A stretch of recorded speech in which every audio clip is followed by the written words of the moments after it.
सर्वांना नमस्कार. मी कविश डांगे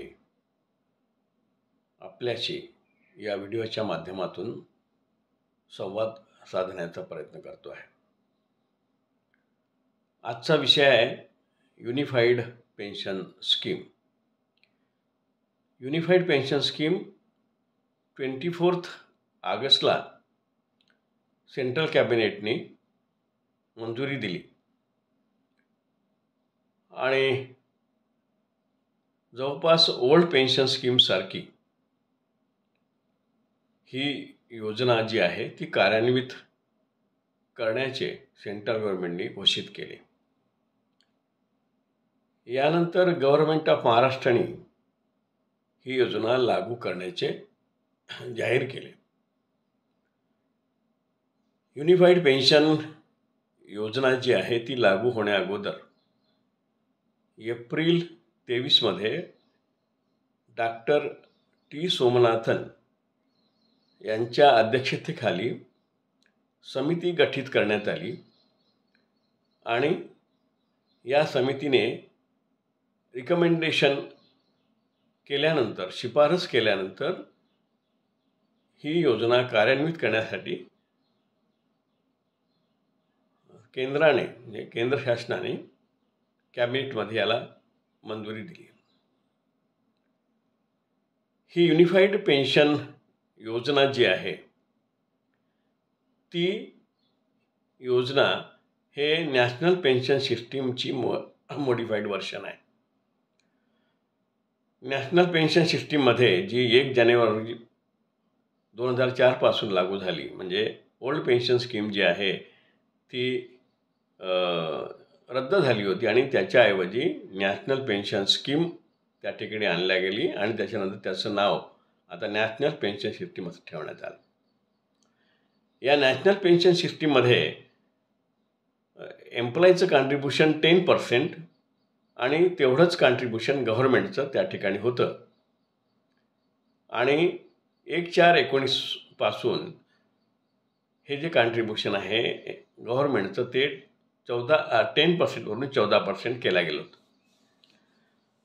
आणि हे जे 10% कॉन्ट्रिब्युशन एम्प्लॉईचं आणि 14% कॉन्ट्रिब्युशन गव्हर्नमेंटचं हे कंपल्सरी होतं आणि त्याच्यामध्ये जो काही रिटायरमेंटच्या वेळेला पैसा जमा होईल त्या एम्प्लॉईच्या खात्यामध्ये नॅशनल पेन्शन सिस्टीमचा जे काही खातं असेल त्याच्यातून 7% विड्रा करता येत होतं आणि 40% जे आहे ते इन्व्हेस्टमेंट करून प्रॉव्हिडंट फंड रेग्युलेटरी अथॉरिटी जी आहे, पेन्शन फंड रेग्युलेटरी अथॉरिटी जी आहे ती इन्स्टिट्यूशनमध्ये, फायनान्शियल इन्स्टिट्यूशनमध्ये किंवा ॲन्युइटीमध्ये इन्व्हेस्ट करून त्याच्यावरती जे काही व्याज मिळेल ते व्याज पेन्शन म्हणून देण्याची तरतूद या नॅशनल पेन्शन सिस्टीममध्ये आहे. आता unified pension scheme he modified version of national pension system आहे. त्याच्यामध्ये जे काही डिक्लेअर केलं ते 50% of average basic of 12 month आणि त्याच्यावर असणार ॲप्लिकेबल DA आणि याची मिनिमम क्वालिफाईंग सर्व्हिस जी आहे ही कमीत कमी 10 वर्ष सर्व्हिस व्हायला पाहिजे असं आहे आणि 25 वर्ष त्या ठिकाणी ती सेवा झाली तर पूर्ण पेन्शन त्याप्रमाणे मिळेल आणि अर्थात तर 25 वर्षापेक्षा कमी सेवा झाली आणि 10 वर्षापेक्षा जास्त झाली तर ती प्रपोर्शनेट पेन्शन त्यांना मिळेल. मृत्यू झाल्यास 60% ऑफ पेन्शन जी त्या पेन्शनर्सला मिळत होती त्याच्या 60% त्यांच्या डिपेंडंटना मिळेल. त्याच्यानंतर 10 वर्षाची सर्व्हिस झाली तर 10,000 रुपये अश्युअर्ड पेन्शन आणि त्याच्यावरचा जो काही DA असेल तो DA त्यांना लागू होईल अशा प्रकारे. आणि त्याच्यानंतर 1 वर्षाला 6 दिवसाचा पगार याच्याप्रमाणे त्या ठिकाणी 30 वर्षाची सर्व्हिस झाली तर 6 महिन्याचा पगार त्यांना एकमुष्त मिळेल. सुरुवातीला या ओल्ड पेन्शन सिस्टीममध्ये कॉम्युटेशन म्हणजे पेन्शन विकण्याची सुविधा जी होती ती आता याच्यामध्ये नाही आहे. तुम्हाला पेन्शन काही विकता येत नाही. अर्थात ते डिपार्टमेंट ऑफ एक्सपेंडिचर जे आहे ते आपला अंडर फायनान्स मिनिस्ट्री ते सर्व मॉडॅलिटी ठरवणार आणि ते मॉडॅलिटीज ठरवल्यानंतरच आपल्याला त्या संपूर्ण डिटेल्स करतील. पण आता जी प्राथमिक माहिती आहे ती माहिती तुम्हाला सांगण्याचा मी प्रयत्न करतो आहे. आता ही युनिफाईड पेन्शन स्कीम महाराष्ट्र गव्हर्नमेंटनी लागू करण्याचे जाहीर केले. आता आपण एक समजा उदाहरण घेतलं, MSCB holding company, Mahapareshan company, Mahanirmiti company आणि महावितरण कंपनी यामध्ये जवळपास 81,000 कर्मचारी आहेत एक्झिस्टिंग आणि जवळपास 1,00,000 लोक 96 पासून रिटायर्ड झालेले आहेत. आणि त्यांना जर ही योजना लागू करायची असेल तर ही बेटर स्कीम आहे. त्यासाठी संघटनांनी जर प्रयत्न केले आणि गव्हर्नमेंटनी हे जर मान्य केलं, कारण याच्यामध्ये आता ही जी युनिफाईड पेन्शन स्कीम आहे त्यामध्ये 10% एम्प्लॉईचं कॉन्ट्रिब्युशन अधिक 18.5% हे गव्हर्नमेंटचं कॉन्ट्रिब्युशन त्या ठिकाणी आहे आणि त्याच्यातून ही पेन्शन योजना राबवायची आहे आणि युनिफाईड पेन्शन योजना राबवायची आहे. आणि त्याच्यामुळे जर गव्हर्नमेंटनी हे मान्य केलं आणि जर ही योजना एक्झिस्टिंग एम्प्लॉईज आणि निवृत्त जे झालेले आहेत, जवळपास 1,00,000 लोक निवृत्त झालेले आहेत 96 पासून, तर त्यांना ही पेन्शन योजना लागू करावायची असल्यास आणि गव्हर्नमेंटनी मान्यता दिल्यास 10% जे आहे कॉन्ट्रिब्युशन ऑफ एम्प्लॉई हे त्या ठिकाणी द्यावं लागेल आणि गव्हर्नमेंट त्या ठिकाणी 18.5% कॉन्ट्रिब्युशन देऊन आपल्याला ही योजना जी आहे 50% बेसिक आणि त्याला ॲप्लिकेबल असणारा DA तो लागू होऊ शकतो. अर्थात ही जी योजना आहे युनिफाईड पेन्शन स्कीम ही EPS 95च्या योजनेपेक्षा चांगली आहे. आणि या ठिकाणी EPS 95मध्ये पॅराग्राफ 39मध्ये ही तरतूद आहे की जर तुम्ही बेटर पेन्शन योजना अंमलात आणण्याचा प्रयत्न केला किंवा अंमलात आणण्याची जर इच्छा दर्शवली आणि ते जर इम्प्लिमेंट होत असेल तर EPS 95च्या स्कीममधून जे आपण एक्झिस्टिंग मेंबर आहेत किंवा रिटायर्ड पेन्शनर्स आहेत ते या योजनेतून बाहेर पडून जी काही बेटर योजना आहे त्या योजनेमध्ये त्यांचा समावेश होऊ शकतो आणि provident fund commissioner under EPS 95 ते आपल्याला एक्झम्पशन देऊ शकतात. आणि तसं एक्झम्पशन झालं तर त्याच्यामध्ये EPS 95मध्ये जो काही आपला पैसा जमा आहे तो पूर्ण पैसा या युनिफाईड पेन्शन स्कीममध्ये जमा करता येईल. तेव्हा संघटनांनी या संदर्भात प्रयत्न केला पाहिजे. आता BR 624 आहे आणि BR 624 या युनिफाईड पेन्शन स्कीममध्ये रिप्लेस होऊ शकतो आणि मिळणारी पेन्शन जी आहे 50% च्या बेसिक आणि त्याला ॲप्लिकेबल असणारा DA तो त्या ठिकाणी लागू होऊ शकेल. तेव्हा ज्या काही संघटना आहेत त्या संघटनांनी प्रयत्न केला पाहिजे आणि गव्हर्नमेंटशी चर्चा करून युनिफाईड पेन्शन स्कीम योजना ही जे काही एक्झिस्टिंग एम्प्लॉई 81,000 त्यांना आणि रिटायर्ड जे झाले आहेत त्यांना याचा लाभ होऊ शकतो आणि आपल्याला पुरेशी पेन्शन या माध्यमातून मिळू शकते. कारण तसंही 1/9/14 नंतर जे एम्प्लॉई रुजू झाले आहेत, ज्यांचं रिक्रुटमेंट झाला आहे आणि ज्यांचा पगार बेसिक प्लस DA 15,000पेक्षा जास्ती आहे त्यांच्यासाठी कोणतीही योजना या ठिकाणी लागू केलेली नाही आहे. त्यांना पेन्शनच मिळत नाही आहे. परंतु दुर्दैवाने त्यांचे 1,250 रुपये पर मंथ म्हणजे एका वर्षाचे 15,000 रुपये 1/14 पासून तिथे पेन्शन फंडात डायव्हर्ट होत आहेत. आणि जर आपण त्याचा विचार केला म्हणजे सुरुवातीला 14-15ला 15,000 रुपये गेले, त्याच्यावरची जे काही त्याची व्हॅल्यू आहे आज, त्याच्यानंतर दुसऱ्या वर्षी 15,000 गेले त्याची व्हॅल्यू आज, त्याच्यानंतर अशा प्रकारे 23-24पर्यंत जे काही आपले 15,000 रुपये त्या ठिकाणी गेले ते सर्व पेन्शन फंडात जमा आहेत.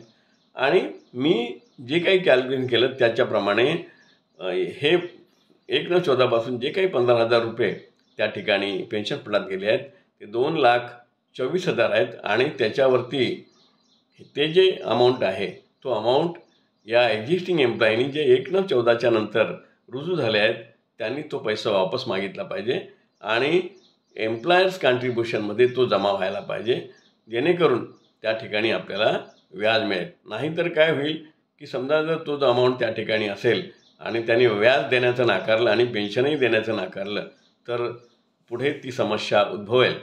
आणि म्हणून जे एम्प्लॉई 1/14च्या नंतर रुजू झालेले आहेत आणि ज्यांना पेन्शन ॲप्लिकेबल नाही आहे त्यांनी पत्र लिहून किंवा त्याप्रमाणे करस्पॉन्डन्स करून जो काही पैसा त्यांचा जमा आहे पेन्शन फंडामध्ये न्यू दिल्लीला, तर तो पैसा संपूर्ण पैसा वापस मागून त्या एम्प्लॉयर्स कॉन्ट्रिब्युशनमध्ये जमा व्हायला पाहिजे. तर अशा प्रकारे आणि दुसरी गोष्ट आम्ही ह्या ज्या डॉक्टर टी सोमनाथन जे आहेत ज्यांनी फायनान्स सेक्रेटरी ज्यांनी युनिफाईड पेन्शन स्कीमची रिकमेंडेशन केला आणि ते मंजूर झाली, त्यांच्यासोबत फरवरी 22मध्ये चर्चा झाली, ऑफिशियल चर्चा झाली. आणि त्यावेळेला ते टी सोमनाथन फायनान्स सेक्रेटरी आणि EPFOचे ऑफिसर्स आणि आमची NSE EPS 95ची निगोशिएशन कमिटी त्या ठिकाणी दिल्लीला उपस्थित, त्यामध्ये माझा पण समावेश होता. आणि आम्ही त्यावेळेला मिनिमम पेन्शन 7,500 आणि त्याला ॲप्लिकेबल होणारा जो DA आहे तो देण्यात यावा आणि हे कॉर्पसमधून देणं म्हणजे पेन्शन फंडाचा जो कॉर्पस आहे ते त्या कॉर्पसमधून देणं शक्य आहे, कुठलाही त्यामध्ये शॉर्टफॉल येणार नाही असं आपण कन्व्हिन्स केलं होतं. आणि शॉर्टफॉल आलाच तर तो जो काही शॉर्टफॉल आहे तो सेंट्रल गव्हर्नमेंटनी भरावा, कारण सेंट्रल गव्हर्नमेंटचं या ठिकाणी फक्त 1.16% कॉन्ट्रिब्युशन आहे. म्हणजे जर आपण विचार केला तर आता युनिफाईड पेन्शन स्कीममध्ये सेंट्रल गव्हर्नमेंट त्या ठिकाणी 18.5% कॉन्ट्रिब्युशन करत आहे, पण EPS 95मध्ये फक्त 1.16% कॉन्ट्रिब्युशन आहे. म्हणजे EPS 95 हे पूर्ण भारतभर जे काही 75 लाख पेन्शनर्स आहेत आणि कोट्यावधी एम्प्लॉईज आहेत त्यांच्यासाठी मात्र ही जी युनिफाईड पेन्शन स्कीमसारखी योजना त्या ठिकाणी लागू नाही आहे. आणि म्हणून या ठिकाणी आता युनिफाईड पेन्शन योजना लागू करावी अशा प्रकारचा प्रयत्न व्हायला पाहिजे, सो दॅट एक्झिस्टिंग एम्प्लॉईज हे युनिफाईड पेन्शन स्कीमचे त्या ठिकाणी सदस्य होऊ शकतील आणि त्यांना ती 50% बेसिक आणि त्याला ॲप्लिकेबल असणारा DA पेन्शन म्हणून मिळू शकेल. अर्थात या ठिकाणी त्यांचा जो 10% वाटा आहे तो वाटा मात्र त्या ठिकाणी युनिफाईड पेन्शन स्कीममध्ये जमा करावायचा आहे. म्हणजे थोडक्यात एम्प्लॉयर्स कॉन्ट्रिब्युशन जे राहील ते एम्प्लॉयर्स कॉन्ट्रिब्युशन त्या ठिकाणी डायव्हर्ट होईल आणि त्यावर तेवढंच कॉन्ट्रिब्युशन किंवा 18.5% कॉन्ट्रिब्युशन त्या ठिकाणी एम्प्लॉईच्या खात्यामध्ये गव्हर्मेंट टाकू शकेल आणि त्यावर पेन्शन मिळू शकेल.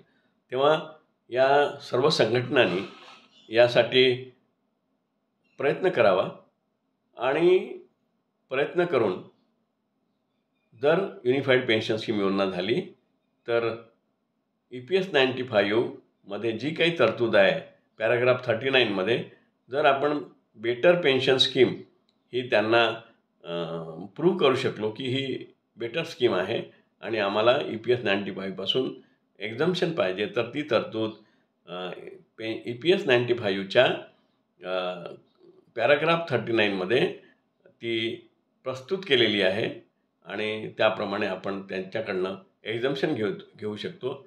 आणि एक्झम्पशन जर मिळालं तर मग संपूर्ण एक्झिस्टिंग एम्प्लॉईज आणि जर ते रिटायर्ड एम्प्लॉईजला सुद्धा लागू करायचं झालं तर त्यासाठी आपल्याला तो प्रयत्न करावा लागेल आणि संघटना ज्या आहेत त्या संघटना यासाठी प्रयत्न करतील असं वाटते. आणि बघा कसा फरक असतो. सोमनाथनच्या अध्यक्षतेखाली 23ला समिती जाहीर झाली, समिती गठीत केली आणि त्यांनी रिकमेंडेशन दिल्याबरोबर युनिफाईड पेन्शन स्कीम ही लागू करण्याचं सेंट्रल गव्हर्नमेंटनी घोषित केलं आणि महाराष्ट्र गव्हर्नमेंटने ते लागू केलं. व्हेरॅज जेव्हा आम्ही चर्चा केली डॉक्टर सोमनाथनशी, ते कन्व्हिन्स झाले, परंतु त्याची अंमलबजावणी किंवा त्याबाबत योग्य निर्णय त्यांनी त्यावेळेला घेतला नाही. आणि जेव्हा आमची फरवरी 22मध्ये चर्चा झाली त्यावेळेला त्यांनी जर निर्णय घेतला असता तर कदाचित मिनिमम पेन्शन 7,500 अधिक त्याचा ॲप्लिकेबल असणारा DA लागू झाला असता. थोडक्यात गव्हर्नमेंटनी जर कॉन्स्टिट्यूट कमिटी केली गव्हर्नमेंटच्या माध्यमातून तर ह्या गोष्टी होऊ शकतात, अन्यथा ते पॉसिबल नाही अशा प्रकारचा सूर या ठिकाणी दिसून येतो.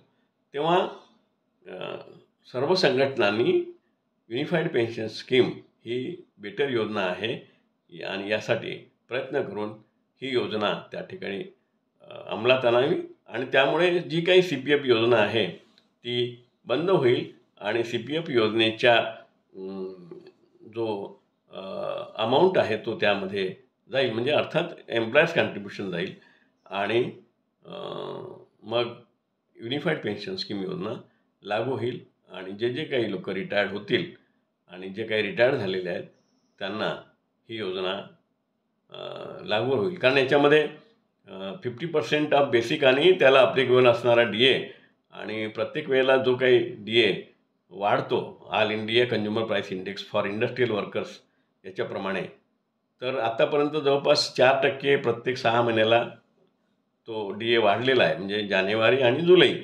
तर आता ऑन एन ॲव्हरेज आपण 8% जरी DA प्रत्येक वर्षाला वाढत असला तर तो DAची जे वाढणारा DA आहे तो सुद्धा त्या ठिकाणी ॲप्लिकेबल होईल.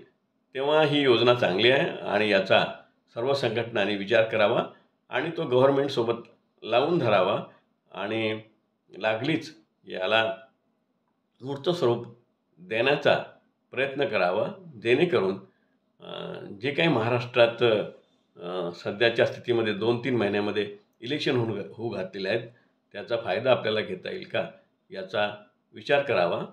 आणि या संबंधात काही क्वेरीज असेल तर त्या क्वेरीज जर आपण विचारल्या तर त्याचं मला जी माहिती आहे त्याचं उत्तर त्या ठिकाणी देण्याचा मी प्रयत्न करेन. माझा मोबाईल नंबर बऱ्याच लोकांकडे आहेच, पण नसेलही तरी या 9823759607 या नंबरवरती मला फोन करून आपण क्वेरीज विचारू शकता. आणि ही जी वेळ आहे ती एकतर सायंकाळी 6च्या नंतर आपण ह्या बाबी संबंधात आपण चर्चा करू शकतो. आजच्या ठिकाणी या युनिफाईड पेन्शन स्कीमबद्दल ही एवढंच सांगू शकतो. आणि मी आज या व्हिडिओच्या माध्यमातून जे काही मार्गदर्शन म्हणा किंवा जी काही माहिती आपल्यासमोर सादर केली आहे ती आपल्याला लक्षात आली किंवा नाही याच्यासाठी आपण ते आपल्याला काय वाटते याचा उत्तर किंवा आपल्याला काय वाटते याबद्दल आपण आपले मनोगत व्यक्त करावे ही अपेक्षा बाळगून याला पूर्णविराम देतो. जय हिंद, जय महाराष्ट्र.